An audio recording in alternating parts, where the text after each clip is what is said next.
It's only a yes button, so I guess we'll do it. Well, hello everyone. Appreciate you all being here. This is what we're calling 3D Storyteller University, where we're just trying to create a space anyone can drop into weekly, where we're going to be talking about subjects. This week, really just the basics of how do you get in, how do you actually tell your first story in just a few minutes. And we're going to be looking at something pretty familiar, kind of a choose your own adventure style. Before we jump in, I'll go ahead and share this link with everyone.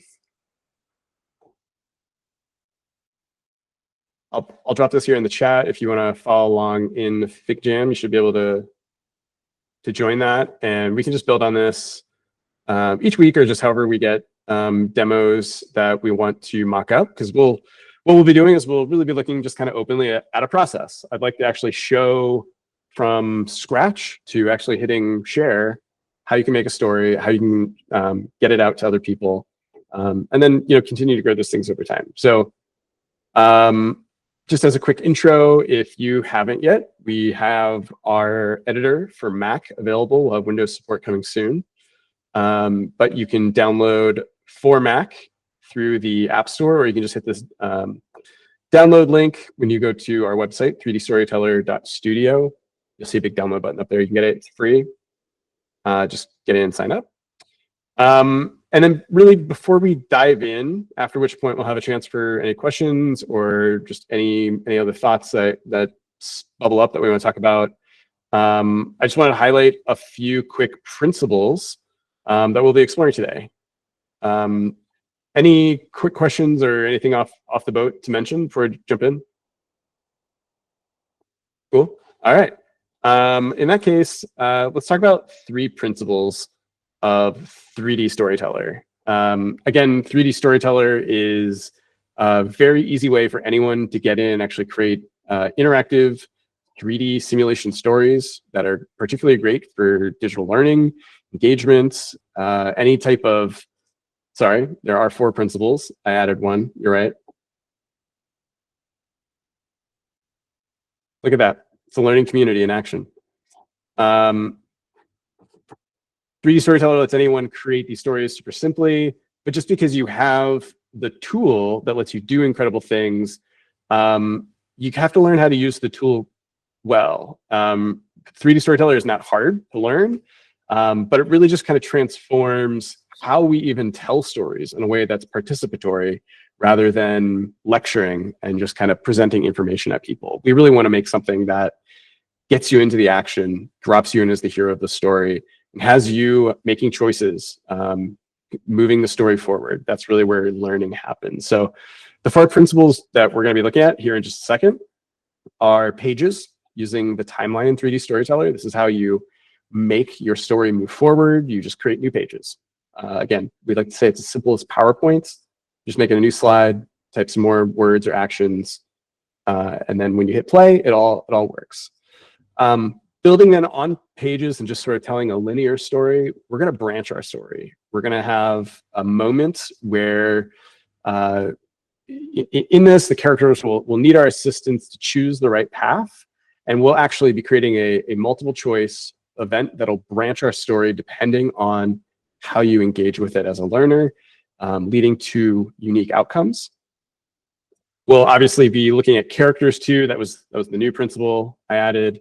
If you're doing all this, well, you actually need characters too, and that's kind of its own thing. So we'll be adding some characters to our scene, and of course, we're going to be dropping in a multiple choice, one of our interactive events that you can just drop into any page. You set it, it works.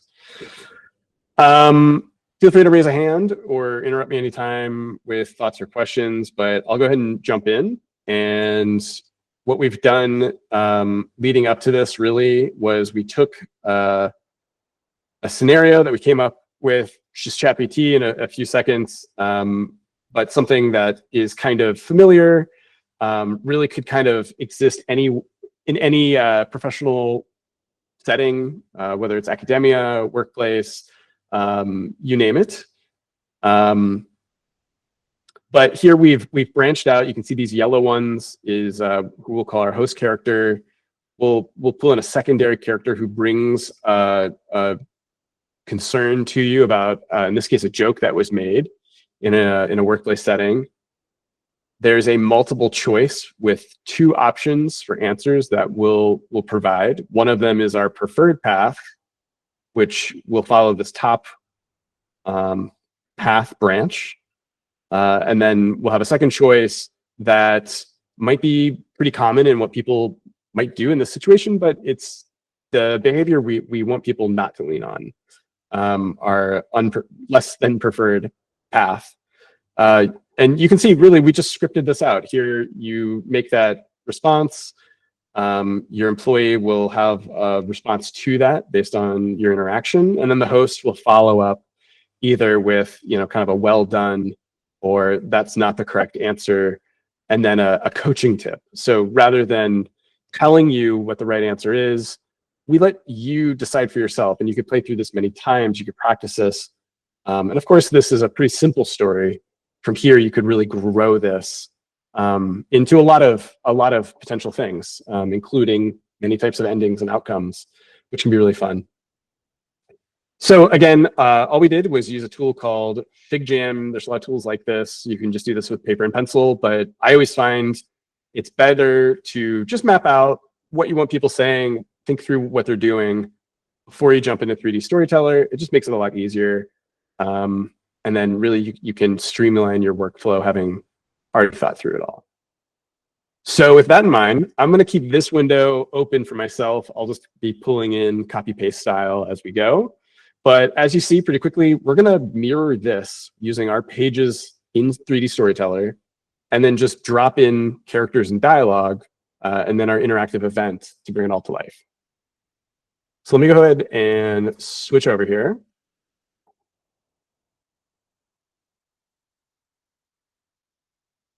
Let me know if you can see this okay.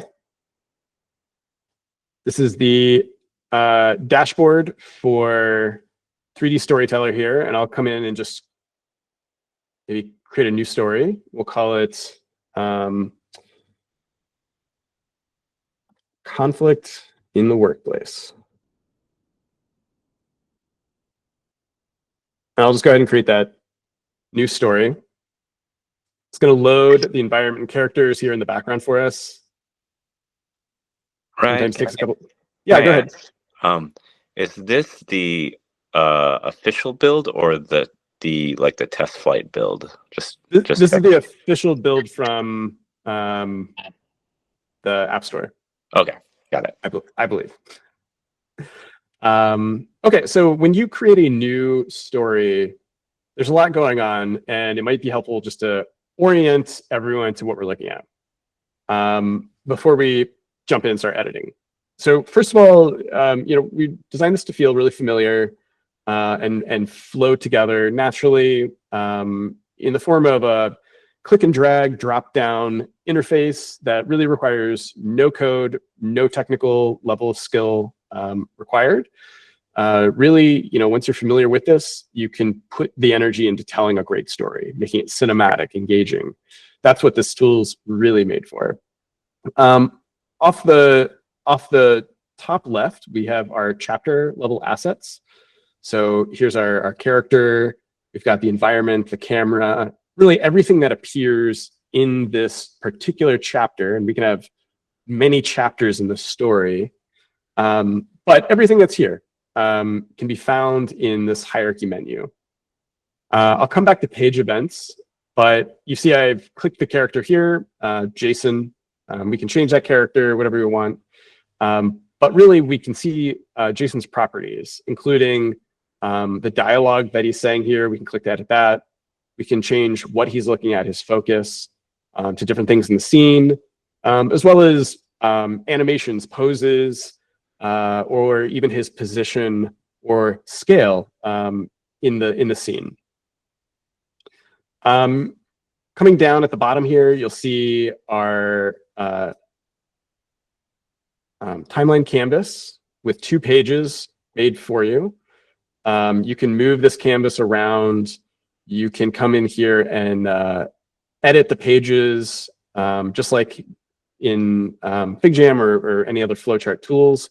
including deleting pages. Now we only have kind of this one page, but as we create pages, and we can kind of look up here in our viewport, again, this is a 3D scene that we have really full control over, almost like a little mini Magic video studio, right? And we can move things around. Here we can move our Apple Vision Pro up here. And then as we click between pages, you'll see that everything we did on those pages will stick. And if we were to come up here and hit play, it would start playing through that story. Each page coming to life, naturally flowing and animating exactly how you'd think it. And we'll look at that in a sec. The last thing you can do is add page events. And these are really where interaction comes through. We can tell the story how and when we want folks to interact based on what page they're on. So it's a really easy way to design and think about flow and engagement through the story. And for the story in particular, we'll be looking at a multiple choice event. But for right now, I'm going to go in here and just on page 1, I'm going to add a homepage event. And what that means is we'll turn off Jason's dialogue here. We get a little menu for ourselves. That'll act as a home screen. Okay. Let's see. Let's start by adding a title for our homepage menu. And we'll just, again, call it conflict in the workplace. Perfect. As you can see, it updates in real time. We can add an introduction if we want. It'll just remove that for now, or say, tap the button below to get started. Great. And we have some options. We can either show all the chapters in our story as sort of a main menu, so people could dive in wherever they want, or we could just unselect that, and by default, it'll just give you a begin button, which is a great way just to orient people. All right, so with that set up, and we've got Jason kind of just standing there. Really, our story's ready to go, but let's really lean into making this maybe a little more tailored to what we're trying to do. So first of all, we don't need this. This is really just for filling the scene with something. It's not totally empty. And then I'm going to come up and I'm going to change our environment to our office scene. These are just pre-made environments. Kind of loads a little bit off center, I see. So I'm going to just correct that real quick. You can kind of see the office is actually over here. So I'll just drop Jason over there and we'll fly over. I'm just using Alt-click on my mouse and then the WSD keys here to fly around my scene until I'm more or less in the right spot. And then, as a storyteller, I want to think about, where's a good spot to tell our story. We've got kind of this conference room area here, which is kind of cool, but this feels a little bit more inviting for a soft skills type scenario. So let's go and start out here. We just have our characters standing for now. Jason will be our host character in the situation. Ooh, that looks good. I think I found it. There we go. So we'll have Jason start here, and we'll bring in 2 other characters. Come up here and hit plus to add an asset from my props library. And we'll select Ava. We've got some pre-made characters. Each of them has an AI voice that we can add into our scene. By default, they are all looking at the camera as well, which can be a little uncanny, but they just gotta look somewhere. And I'll add another character. Let's see, another Jason. We'll have, how about Kristen? There we go. Great. Take a second, she'll pop in there. We'll rotate her around, move her over here. Okay, so now we've got our characters in the scene. I'll probably have them maybe looking at each other. That'd probably make a little more sense. something I really like to do when I'm telling stories is having a host character who can act as a moderator, kind of Twilight Zone style, a narrator who they're talking more to you and helping direct the story, but maybe they're not necessarily engaging with the characters themselves in the story. I'm a little bit closer. Okay, cool. So now I've got this set up where I've got Jason over here. There you go. Perfect. And then he can really invite us to dive in from here. All right. I like to set my camera angle. We're on page 1 right now. So let's go ahead. We've got this begin button. We've got Jason here. Let's create page 2. I'm going to come over and I'm just going to grab that copy and start dropping in my dialogue. And as I enter the dialogue in, I can render the speech file, which I realize might not play. I'll hit render. Let me know if you can hear this in a second.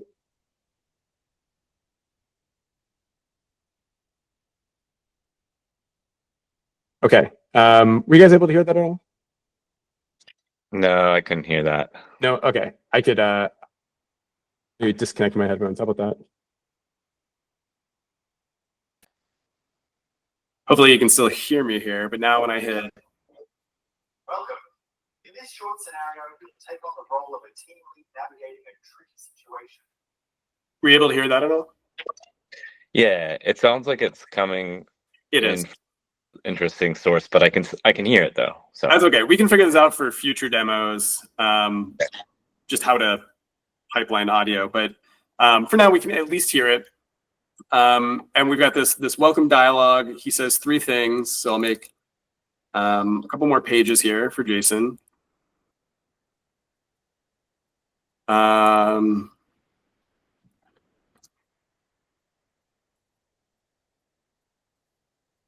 Maybe during a staff lunch, one of your more senior employees made a comment about international students that didn't sit right with everyone. Okay, so he's kind of giving us a quick little intro here. I'll have him maybe just do a little bit of a gesture there. It's weird when people stand and don't move. And then here, we'll kind of zoom out on this last thing he says on page 4 here. He invites us to dive in. So here, I'm gonna... A teammate comes to you privately. Let's dive in. Great. And what happens here is when we move the camera, you can see the camera properties already comes up, and we can see a few things. Its location, we can manually move it around the scene using these handles. But we can also just do that through the viewport. But really, we can see that it's set to match dialogue, which is a cool setting as opposed to a fixed time. We can say, I want the camera to move this fast. Instant, I want to do an instant jump the camera, like if I want to do kind of a cut. But match dialogue is really great because it just keeps the camera moving in pace to how characters are talking and flowing. So this is the default. If we move the camera around, when we hit play, we'll see how it all flows together. And we can see they're doing the same pose at the same time. So let me... There we go. Okay, so they're at least now not doing the same thing. And Ava over here has a little bit more of an anxious body language. So I kind of like that. Kristen is maybe a little bit more relaxed. She can be our team leader here in this situation. So next up, let's have Ava say something. And for this, I'm going to maybe zoom in just a little bit on Ava here, and I'll click her dialogue. And she'll just say, hey, do you have a minute? Great. Hey, do you have a minute? All right. And now I can really get into the details of setting gestures and body language, and we can really continue to fine tune that. But just for the sake of getting through this, because we're almost to our multiple choice scenario, we'll just kind of keep moving on. I always like to even come through to, I feel like Bob Ross here, but move through quickly and then come back and do those refinements just in iterative passes too. So you don't have to get this right the first time. Create a new page here.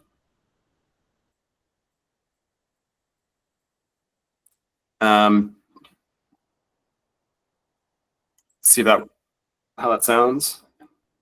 During lunch, Ben said, we should make all the international students take an English test before they try to order coffee in the campus cafe. One more page here. So again, our character Ava is explaining an uncomfortable situation that happened over lunch, and she's mentioning this to her lead here. So we'll add her kind of last I know he was probably line here. But it didn't feel okay. It made the room tense. I wasn't sure if I should say something then, but I just wanted you to know.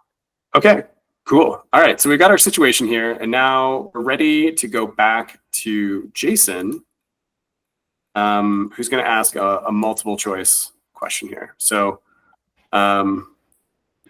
we actually switch over.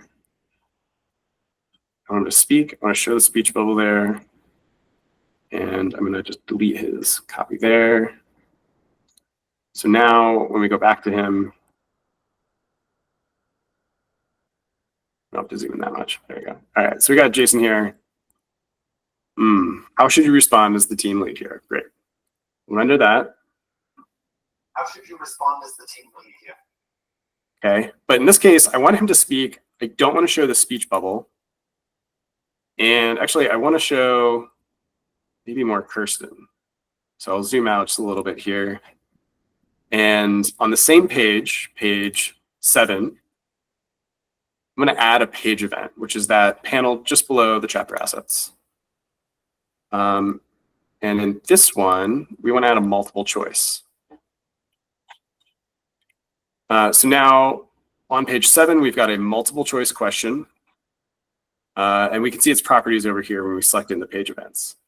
So I usually like to echo whatever the character is saying here, since I'm specifically not showing their dialogue box. I like to minimize how many boxes are in the scene, especially. But we can take that out and just say, how should you respond as the team lead here? Great. And again, we've kind of already generated, using ChatGPT, just to move quick, 2 answers that we'll add here. Go ahead and add a second answer.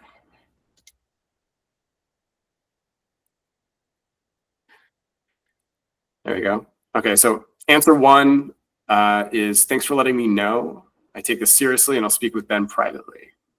Answer 2, are you sure you're not being overly sensitive? I'm sure Ben didn't mean anything by it. Probably a very common type of response. One of these is the preferred response.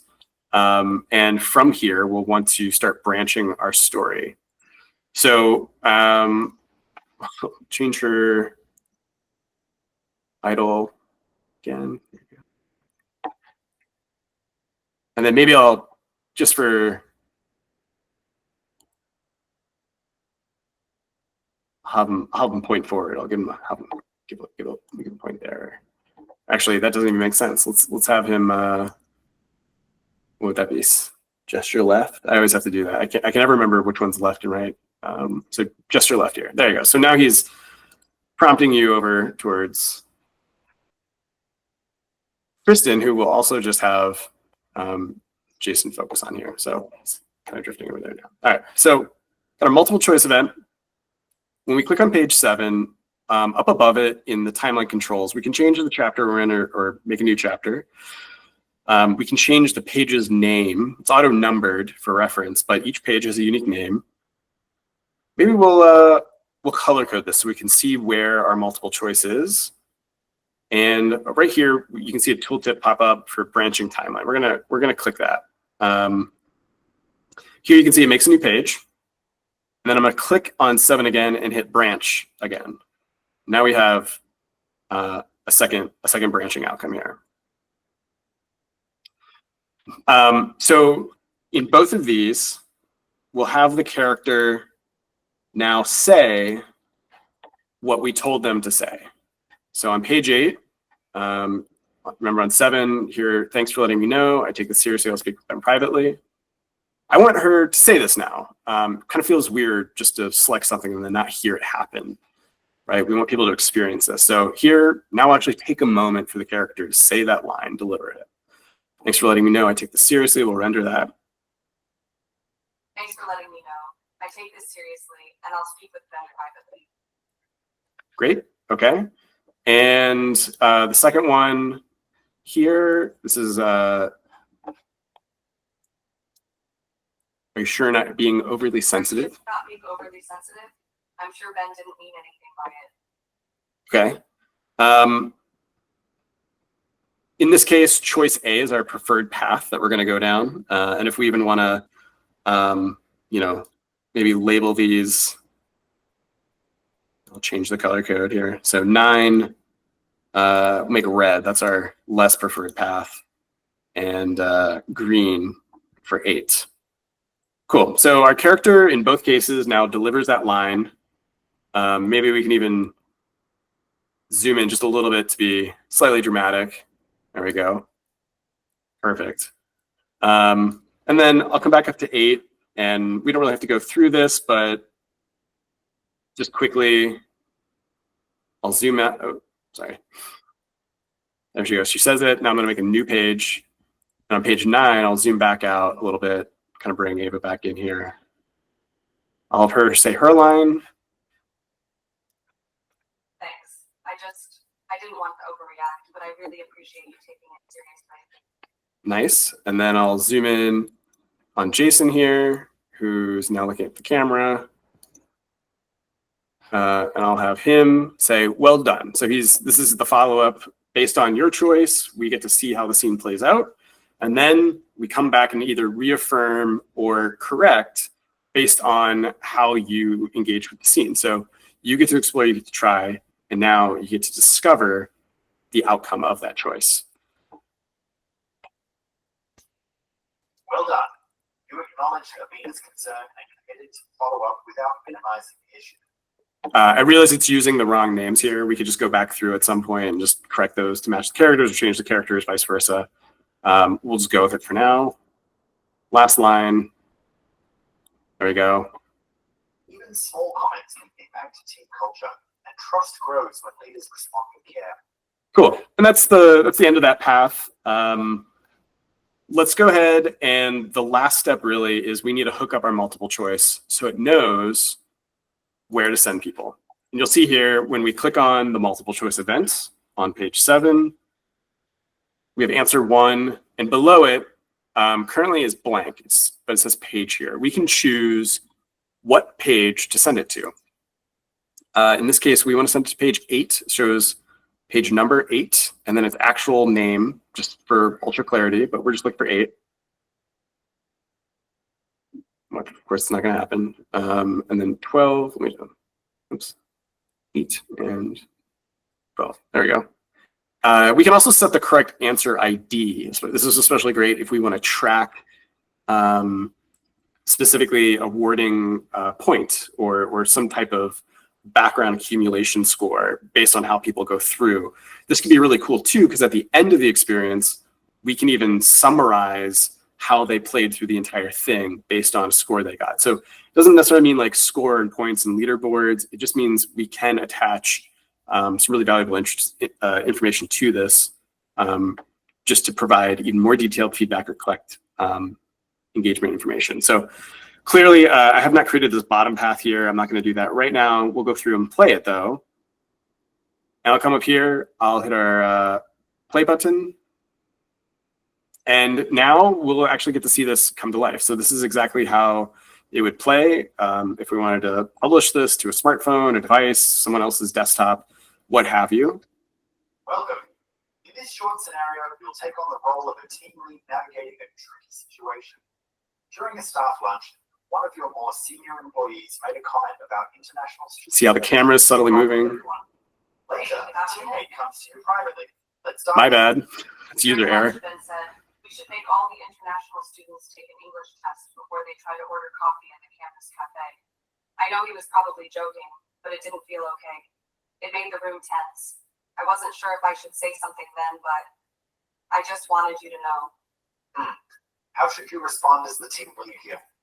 Okay, now we get our 2 choices, and let's go to this top one. Thanks for letting me know. I take this seriously, and I'll speak with Ben privately. Thanks. I didn't want to overreact, but I really appreciate you taking it seriously. Well done. You acknowledged Amina's concern and committed to follow up without minimizing the issue. Even small comments can impact team culture, and trust grows when leaders respond with care. Awesome. Okay. And just like that, we've made a story. And even just playing through it the first time, I'm sure there's a lot of things that we're seeing that we could go back, continue to refine. Poses, characters, focus, that's really getting into the details of the story. But one thing I'll show, and I think this is an incredible superpower of this, unlike a PDF, a lot of the slideshow type formats or even videos that people rely on heavily today, oftentimes once that content is out there, it's hard to update or get back. With this, we can tap into our editor to keep that content evergreen. We can continue to update it, find ways to improve it, add to it, grow it over time. So in this case, we found an issue where two characters were talking over each other. I believe that was page 4 here, where Ava says, "Hey, do you have a minute?" But we'll also see Jason was talking too. So in this case, I'm going to create a new page because really two things were supposed to be happening, and I just squished them on the same page. I'll go ahead and just kind of make room for this new page it created. You'll see it added it right in between the two. And I'll come in here and take Ava's dialogue. I'll reactivate Jason's speech bubble. I think that was the issue. I just didn't see it there. And I'll come back here and add that dialogue to Ava now and render it. Hey, do you have a minute? Awesome. And if you might not notice this, but every time you hit render 2, it will give you a new take on it. So if the tone's not quite correct or they're maybe explaining something incorrectly, then you can just do it again. So now let's just go back. We'll hit play page 1, and we'll just try it again. Welcome. In this short scenario, you'll take on the role of a team lead navigating a tricky situation. During a staff lunch, one of your more senior employees made a comment about international students that didn't sit right with everyone. Later, the team comes to you privately. Let's start in. Kate, do you have a minute? During lunch, Ben said, we should make all the international students take an English test. During lunch, Ben said, we should make all the international students take an English test before they try to order coffee at the campus cafe. Awesome. Okay. It's just repeating itself there when I exited out. But here we can see we corrected that issue. We just made a new page. We ironed it out. And now our story works exactly like we want. I'll pause here and just see any reactions, thoughts from the group. And happy to, again, just kind of go through this and see, do we want to try something out, or is there any features I can maybe jump back to or talk about more?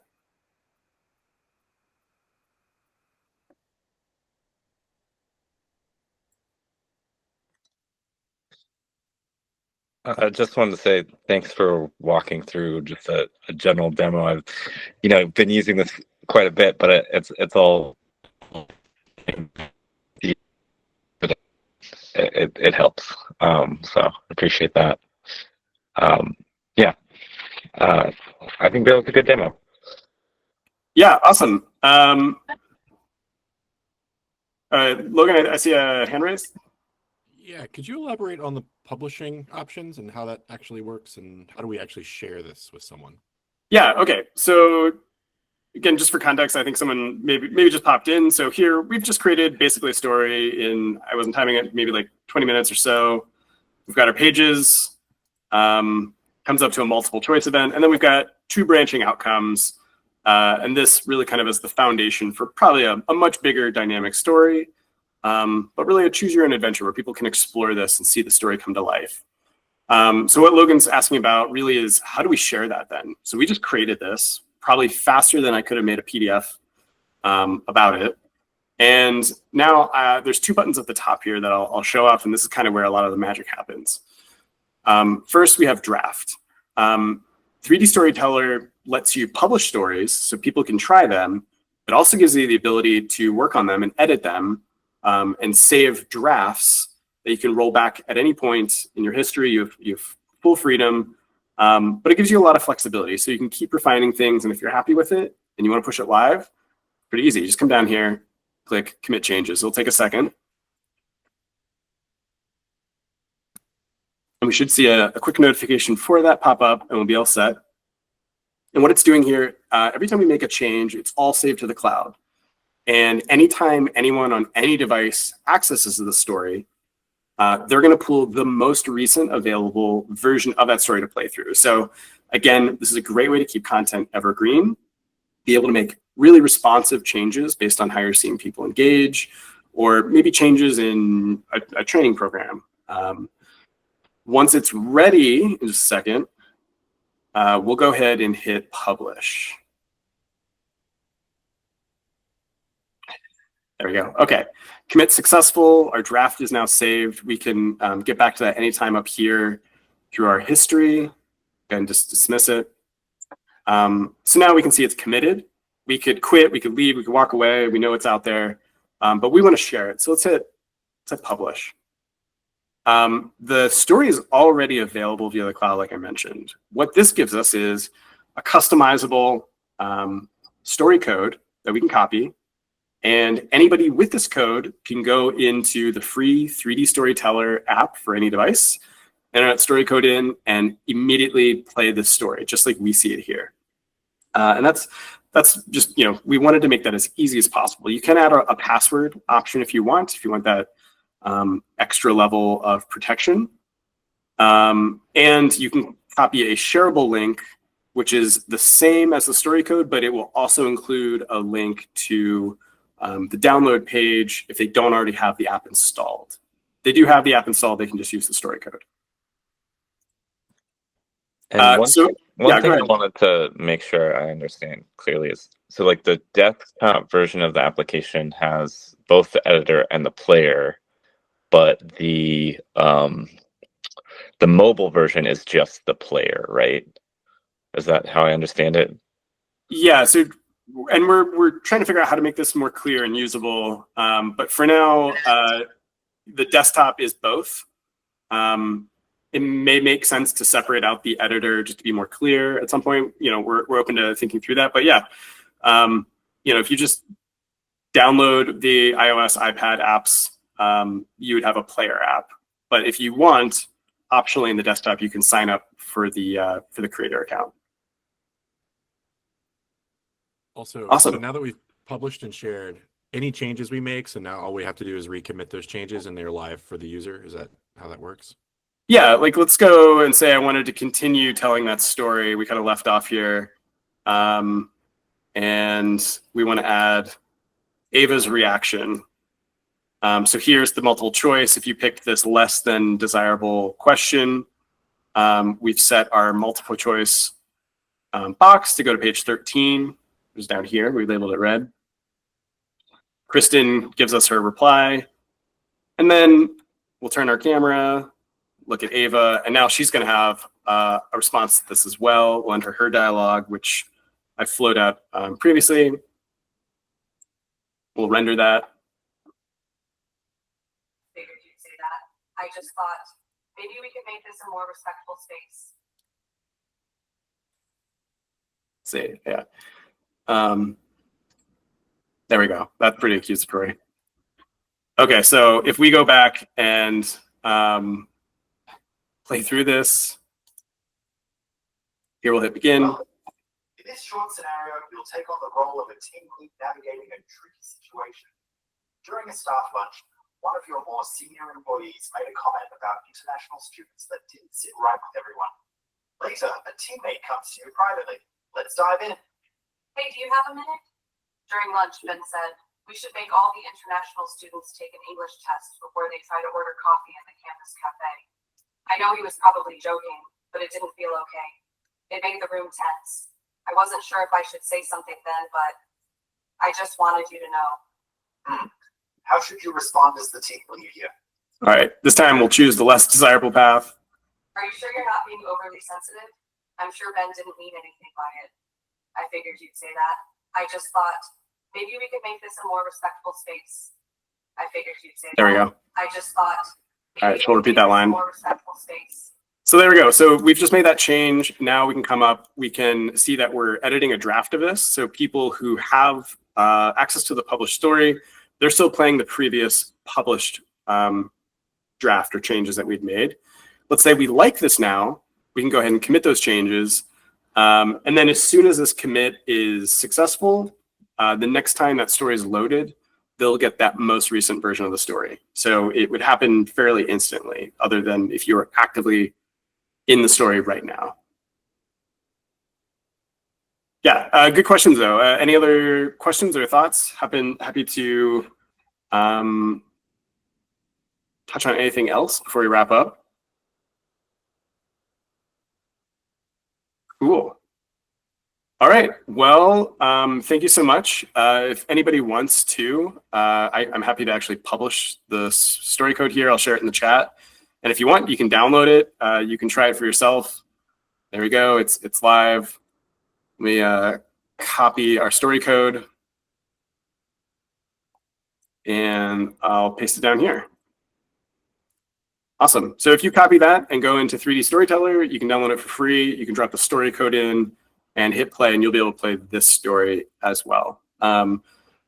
With that, unless there's any other questions, I'll just say thank you. Appreciate everyone dropping by. I think for a lot of people on Pacific time, this is probably lunchtime, so appreciate it. But we'll try to do this weekly moving forward. Download link. Yeah, here you go. There you go. That one should route you through the app stores. You can also go to, of course, 3dstoryteller.studio, and we do have a link to download or learn more, read some case studies, anything you want. So if you guys have questions, thoughts on what you want to see moving forward, or if there's a killer use case that would be really fun for you to see us explore in a domain like this, we'd love to take a stab at it. And otherwise, we'll be posting this video online for other people just to revisit and check out. But excited to chat more in the future. So with that, I'll hang around for a few minutes, but I'll go ahead and stop the recording. And again, appreciate everyone stopping by. Now, how do I stop the recording? Thank you. Thanks. Awesome. I